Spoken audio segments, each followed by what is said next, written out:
Olá, meus irmãos, mais uma vez estamos aí com a graça de Deus. E eu decidi não, né? Conforme o que Deus quiser, fazer as epístolas de Pedro, né? E a outra eu fiz na Almeida corrigida e atualizada, mas ainda assim é uma linguagem muito antiga do português, né? Então agora eu vou fazer, com a graça de Deus, né, em nome de Jesus, Bíblia Judaica Completa. Tradução original para o inglês, David Ster. E tradução do inglês para o português, Rogério Portela e Celso Heronides Fernandes, né? Por que eu gosto dessa aqui? Porque ela é uma tradução bem na nossa linguagem de hoje, né? Tipo, fé, confiança. E ao mesmo tempo ela traz o nome, tipo, dos apóstolos e de Jesus no original, né? Kefa, primeira Kefa, que era o nome de Pedro, né? E tem a primeira carta de Kefa, emissário de Jesus, de Yeshua, né? De Jesus. Aí o hebraico original aqui, se fosse em hebraico, né? E ela traz também os nomes dos personagens bíblicos do Antigo Testamento, né? Ó, João, Iocanã, né? Só pra você dar uma... Então é assim, se às vezes eu estiver lendo e você vê que eu falei... Você vê que eu falei o nome... Oh, peraí, eu nunca ouvi esse nome, né? Tipo, Lucas é Lucas mesmo, né? Porque é do grego, que foi pra nós, né? É o nome dele original, né?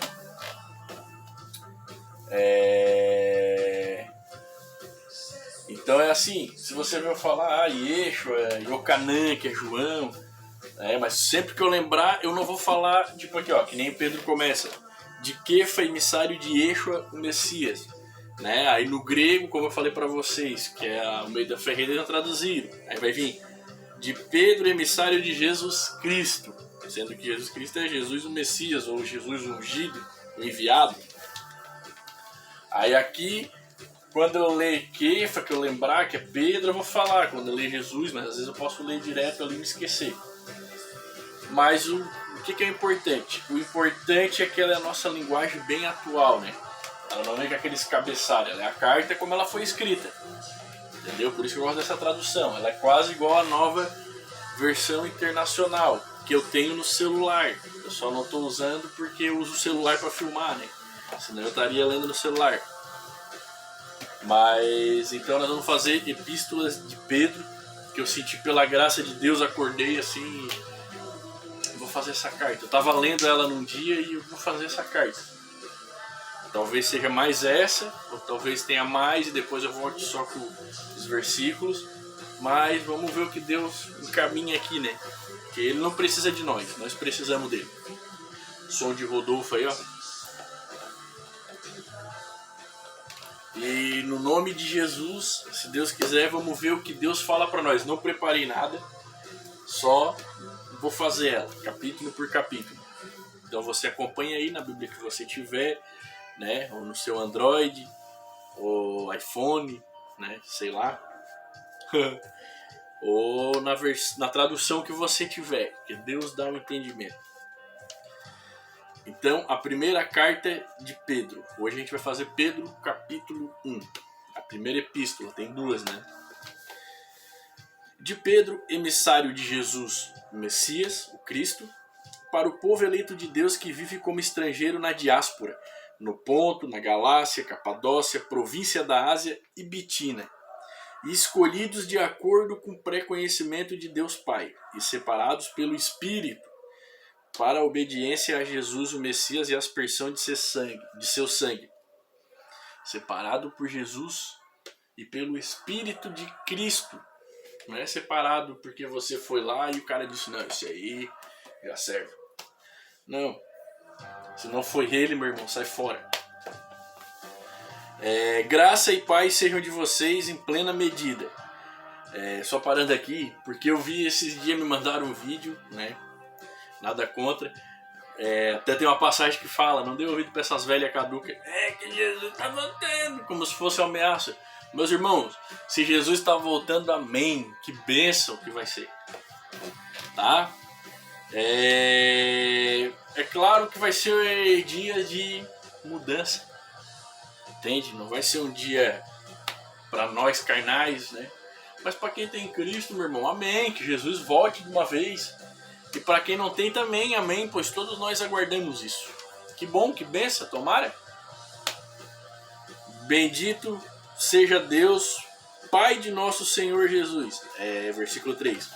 Aí, voltando. Quem tá meio assim, Jesus está voltando, por isso que eles estão apavorados, né? Porque eles estão negando a Cristo e pela carne.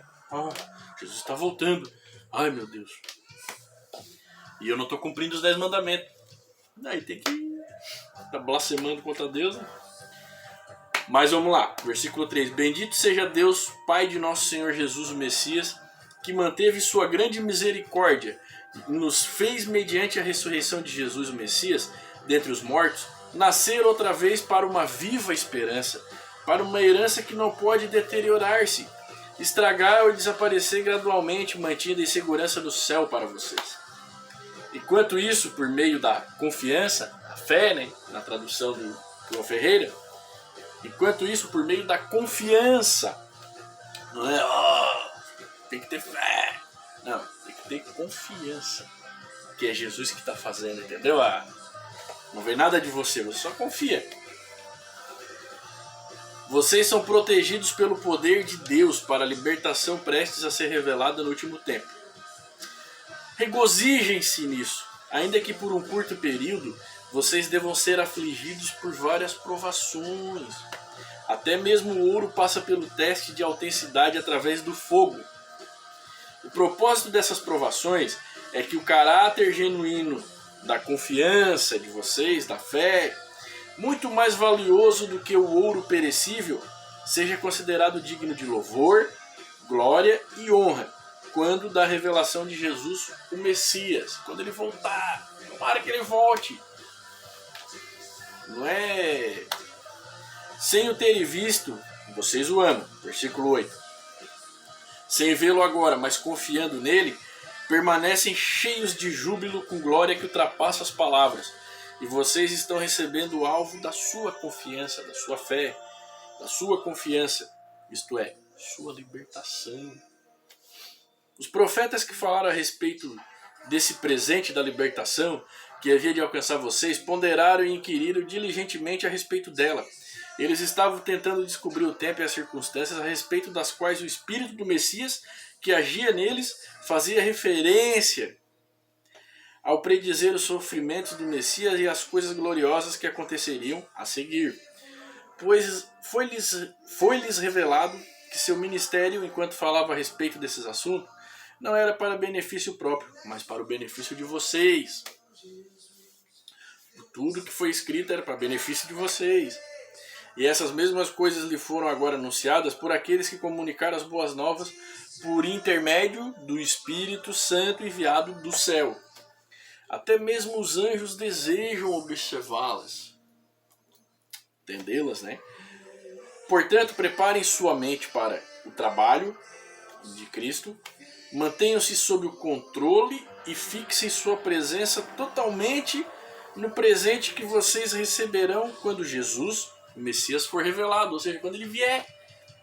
Tomara que ele venha, tomara que ele se revele de uma vez. Como pessoas que obedecem a Deus, não se deixem modelar pelos maus desejos de outro tempo, quando vocês eram ignorantes espirituais, né? Ao contrário, seguindo o santo que os chamou, tornem-se santos em tudo o que fazem. Porque o Tanakh diz, vocês devem ser... Tanakh é as escrituras, né? O Antigo Testamento, né? Que é o Tanakh dos judeus, né? Que as escrituras dizem, vocês devem ser santos porque eu sou santo. Além disso, se vocês chamam um pai, aquele que julga imparcialmente, segundo as ações de cada pessoa, vivam sua estada temporária na terra com temor. Vocês devem ter consciência de que o resgate pago para libertá-los do estilo de vida inútil, passado a vocês por seus pais, não consistiu em algo perecível como prata ou ouro. Pelo contrário, ele custou o sangue da morte sacrificial do Messias, do Cristo, como o de um cordeiro sem defeito ou mancha. Deus o conheceu antes da fundação do universo, mas o revelou no Asharat Hayamim por causa de vocês, né?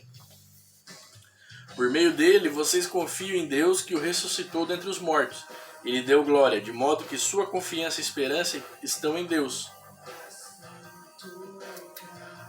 Versículo 22. Agora que vocês se purificaram por meio da obediência à verdade, de forma que tenham amor sincero pelos irmãos, amem profundamente uns aos outros, sem olhar quem, né? Amem profundamente uns aos outros, de todo o coração, né? O coração espiritual, né? O de carne aqui, né?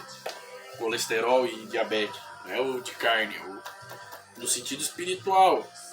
Vocês foram gerados outra vez, né? No coração seu íntimo, vocês foram gerados outra vez, não de uma semente perecível que se estraga, mas daquela que não pode perecer, que não se estraga, por meio da palavra de Deus viva que dura para sempre. Porque toda a humanidade é como a relva, e sua glória como a flor do campo. A relva murcha, a flor cai, mas a palavra do Senhor dura para sempre.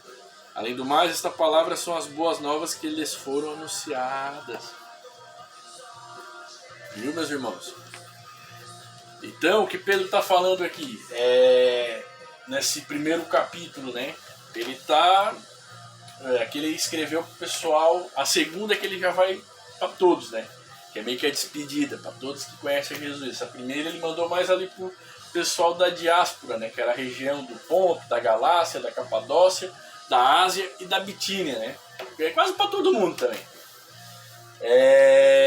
E ele vai falando para nós que o conhecimento que Deus revelou para nós não foi porque Pedro, ele vai bater quase que na mesma tecla que Paulo. Não foi porque Pedro falou, eu conheci porque Pedro é esse Deus desse... Não, mas é porque o próprio Deus se revelou a você e a mim, senão nós não entenderíamos o que está escrito aqui. E ele fala, né, que tudo que está no Antigo Testamento, que eram pessoas de outras civilizações, outros intelectos mais trabalhados, talvez que nós, mais sofridos que nós, ou talvez até a gente acha que somos mais inteligentes que eles, ou eles eram mais, né, porque eles não tinham água encanada, não tinha, era tudo eles que tinham que se virar, né, meus irmãos? Não tinha um médico, não tinha... Então se vira nos 30. Mas aí a gente julga como quiser, né? Isso não vem ao caso. Então essas pessoas, o Espírito de Deus falou com elas não tinham também... Imagina Moisés quando escreveu a Bíblia, ele não tinha a Bíblia para ler. Pera aí, deixa eu ver se... Entende? Jeremias, eles tinham só os 5 livros de Moisés, talvez. Então, eles andavam pelo Espírito, é o que ele está falando, pela confiança, pelo que Deus falava. Abraão não tinha Bíblia. Deus chegou, se revelou a Abraão, sai daí, vai para lá e eu sou o Deus que criou tudo. E Abraão creu, entendesse? Confiou. E isso é a justiça, entendesse? Porque eu não posso fazer nada, Deus pode, então eu confio que Ele pode, eu confio que Ele sabe. Eu confio que tudo que está acontecendo comigo, que Pedro fala, vocês estão vendo esse fogo? Eu às vezes tem dia que eu olho assim, meus irmãos, não vai dar. E aquele peso, aí eu, não vai dar, hoje não vai dar, eu acho que daqui não passa, essa situação espiritual dentro de mim, essa tempestade. Aí Jesus vem, não é eu que faço. A partir do momento que eu estou tentando resolver o meu problema, entendeu? Por isso que não é confiança. Eu tenho fé, tem gente que acha que fé é uma palavra que diz, eu vou e faço. Não. Fé é a confiança que Deus vai e faz. Por isso que eu passo. Entendeu, meu irmão? Aí a gente começa o dia, meu Deus, vou ter que fretar isso, vou ter que resolver isso, mas eu não consigo, aí chega na hora, a gente não vai. E aí espiritualmente, qualquer sentido, seja angústia, seja a enfermidade, seja qualquer coisa que a gente está passando, medo, a incredulidade, o eu não sei mais nada, a falta de fé, até quando a gente não tem fé, é Deus que está cuidando de nós. Ou seja, até quando a gente não está acreditando, né? Fé no sentido de não acreditar, se Deus, o diabo vem, se Deus não existe, até ali ele está trabalhando. Porque todas as coisas cooperam para o bem daqueles que amam a Deus. Até o que o diabo acha que é a desgraça na tua vida, para Deus aquilo vai te fazer crescer, vai te fazer moldar. E eu falo, meus irmãos, por experiência própria. Se não fosse talvez as tribulações que eu passei, não estaria aqui fazendo esse vídeo para você. Se fosse assim, já pensou? Pô, Jesus apareceu para mim, eu tenho testemunho. Agora, se tu tem ou não, então ele sabe cada um. Eu tive que, para saber que o próximo é importante, para saber que uma alma é uma alma, para saber que com a mesma medida que eu medi, eu sou medido, para saber que aquilo que eu falei quando falaram para mim doeu, rasgou, quase me aniquilou, ou seja, eu fiz isso com o meu próximo. Entende, meus irmãos? Isso faz a gente crescer e ser um adulto espiritual. Não, meninos. Agora, se você ficar lá no oba-oba, é vitória. Não, meu irmão. Né? Me mandou, um amigo meu mandou, irmão, ele tem um testemunho com Cristo. Mas a religiosidade, assim como comigo, dá 10 passos para trás. Que tem um rapaz aí, um adolescente, vai ter um grande avivamento no Brasil. Meu, já teve um grande avivamento há 2000 anos atrás, antes da fundação do mundo, do qual senão o mundo nem existia, que foi Cristo na cruz do Calvário. Esse rapaz, o que ele é? Ele é um rapaz que tá aí, ou de duas uma, ele é um retardado, na minha opinião. Ou de duas uma é um filho do cão, né? Como dizem os crentes, filho do cão. Brincando. Não, é um ignorante em relação à fé, né? Tô falando no sentido retardado, no sentido não que ele é louco na cabeça. Mas retardado no sentido de não ter temor de Deus pra brincar com essas coisas, né? Ou ele não acredita, ou ele é muito iludido, né? Porque, na minha opinião, ele tá querendo o quê? Vir aqui no Brasil e passear. Vai ter um grande avivamento, Deus me mandou pra cá. Aí os líderes vão lá, bancam ele, pagam o hotel, o cara viaja por tudo, é isso que ele quer. Nas costas dos ignorantes religiosos. Porque tudo que vem da igreja ali é santo. Não, irmão. Tudo que vem de Deus é santo. Mais ninguém. Então não deixa influência da esquerda, da direita. E vem os irmãos, mas tu tem que... Porque tu tem que ir na Assembleia, porque o pé não anda sem a mão.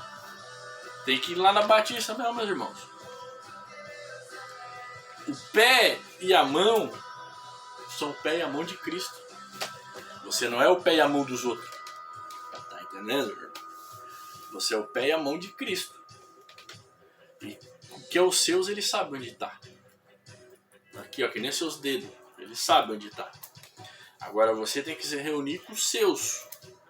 Você tem que se reunir com aquela comunidade que você formou. Não interessa se vocês vão se reunir na sua casa, se vão se reunir ali no gramado, entende? Onde 2 ou 3 estiverem, ali Cristo estará. Se for você, sua mulher e seu filho, amém, meu irmão. É isso que é a igreja, a família de Deus. Entendeu? Não você sustentar papas e homens santos. Você vai ser um iludido. Billy Graham. Entende, meu irmão?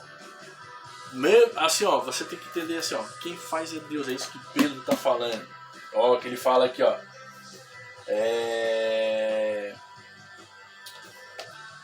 Tudo, ó, ele falou as mesmas coisas que foram anunciadas por aquele pessoal no Antigo Testamento, por intermédio do Espírito Santo, no versículo... No versículo 12 ali, metade do versículo 12. Pode ler inteiro também. Mas só para vocês entenderem, boas novas pelo Espírito Santo enviado do céu. É o mesmo que revela para vocês, meus irmãos. É o que ele está falando aqui, ó. Foi revelado seu ministério quando falava Espírito, não era para o benefício próprio, mas para o benefício de vocês. E essas mesmas coisas foram agora anunciadas por aqueles que comunicaram as boas novas pelo Espírito Santo enviado do céu. Até mesmo os anjos desejam observá-las. Então, ele está falando que a mesma coisa que foi revelada para eles aqui, foi revelada para vocês aí. Então é por isso que a gente usa esses escritos, olha aqui, para confirmar que aquilo que foi revelado para nós é verdade. Entende? Mas a gente não precisa que ninguém nos ensine, pois nós estamos aprendendo. Toda boa dádiva, todo bom presente vem do céu. E porque toda a humanidade é como a relva, e a sua glória é como a flor do campo. A relva murcha, a flor cai, mas a palavra do Senhor, do Espírito, Cristo, dura para sempre. Então, que avivamento é esse que pode ser mais importante, mais legal e mais bonito? Porque vai vir um Billy Graham lá, olha... Não, é vocês estão procurando um falso Messias, um falso Deus, um diabo para seguir. O grande avivamento, meus irmãos, é Jesus Cristo na sua vida e na minha.